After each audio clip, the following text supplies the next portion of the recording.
দাদা বলবেন না, অবস্থা আমাদের খুব খারাপ আছে। এমন অবস্থা 4-5 দিন ধরে গ্যাস আসছেই না। যেটা রিজার্ভে ছিল আমি ওটাইতেই কাজ করছি।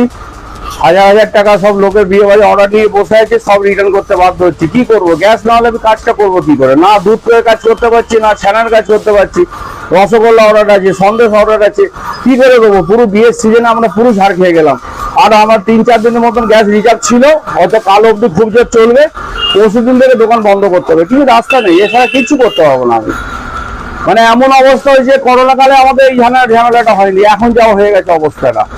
এত আমরা কি করে করবো? এতেই আমাদের ঘর সংসার চলছিল, 5 রকম ভাবে জিনিস করে বেঁচে, তবে তার জন্য আমাদের সংসার চলছিল। পুরোটা আমরা মারা পড়ে যাবো। কি করবো? এগুলো তো সরকারের দেখা উচিত। এই আমাদের ছোটখাটো দোকানদার আছে, সব দোকানদার গুলো বন্ধ হয়ে যাচ্ছে এই গ্যাসের অভাবে। এত গ্যাসের ক্যাচেজ আমরা কোনোদিন জানিনি।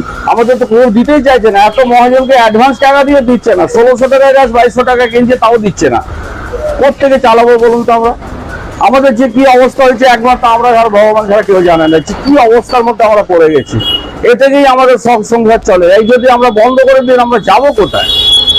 তাহলে কারিগর দিয়ে কি করবো? কারিগরকে পয়সা দিতে পারবো না, মাইনে দিতে পারবো না। ওদেরও তো আমাদের এখান থেকে নিয়ে তাদের বাল বাচ্চা পালে, তাদেরও দিতে পারবো না পয়সা আমরা।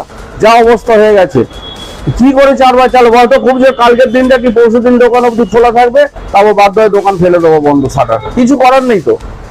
আপনার নাম? চেষ্ট হালদার। কি হবে না, ডিজে শুরু করে দেবো স্যার, আমরা দেখি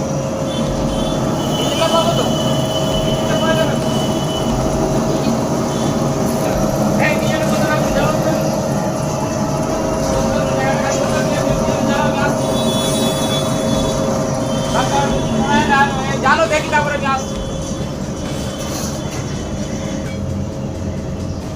আজকে এখানে দুটো দিয়ে গেছে বলেছে, দেখো।